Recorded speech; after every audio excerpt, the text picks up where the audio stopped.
Bagging two birds with one stone. I have long held that when the left gains control of an entity, whether it be a city, a university, or even a simple educational project, it loses all awareness of what the initial purpose of that entity might have been. It brings the city or the university or the simple educational project to foozle, that is, to ruin.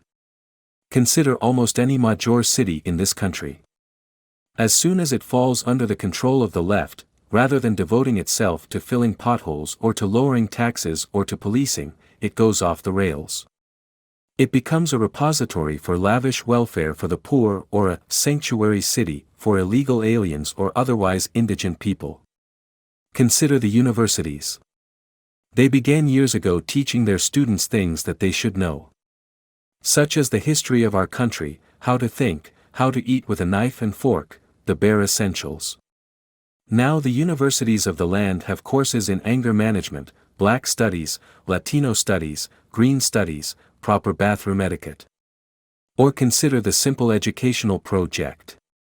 One simple educational project that I have in mind has transformed itself from a simple educational project to an axe grinder's orgy in which the axe grinder is free to portray anyone who disagrees with him as a racist, a misogynist and various other disagreeable humanoids.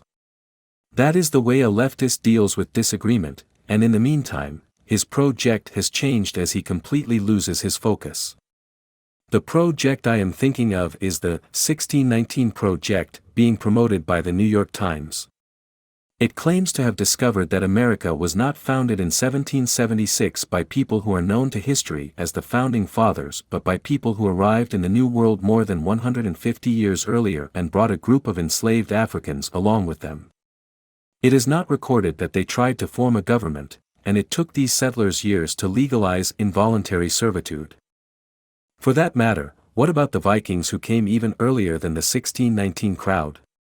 Undoubtedly the Vikings brought enslaved people with them to work the oars, and my guess is the luckless oarsmen would have preferred to be back in sunny Scandinavia or Brittany or even Greenland than to be sitting on a wooden bench in God knows where. Such decisions were left to the chief Viking on board.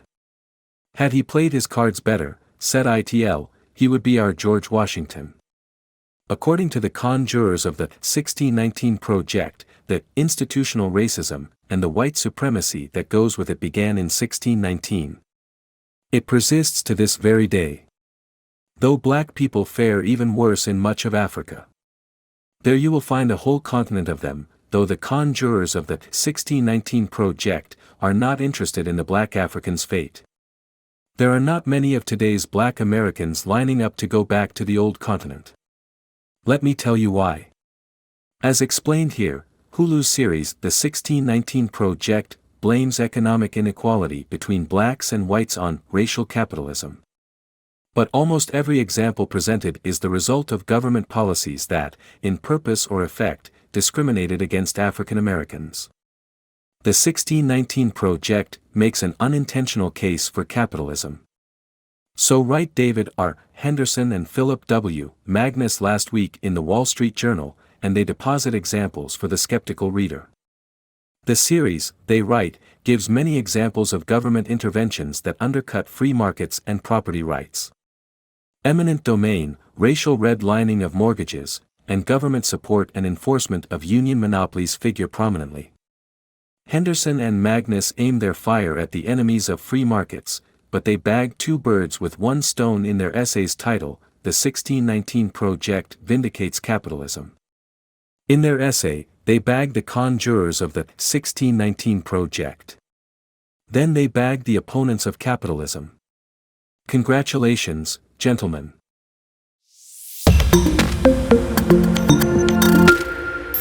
Bagging two birds with one stone. I have long held that when the left gains control of an entity, whether it be a city, a university, or even a simple educational project, it loses all awareness of what the initial purpose of that entity might have been.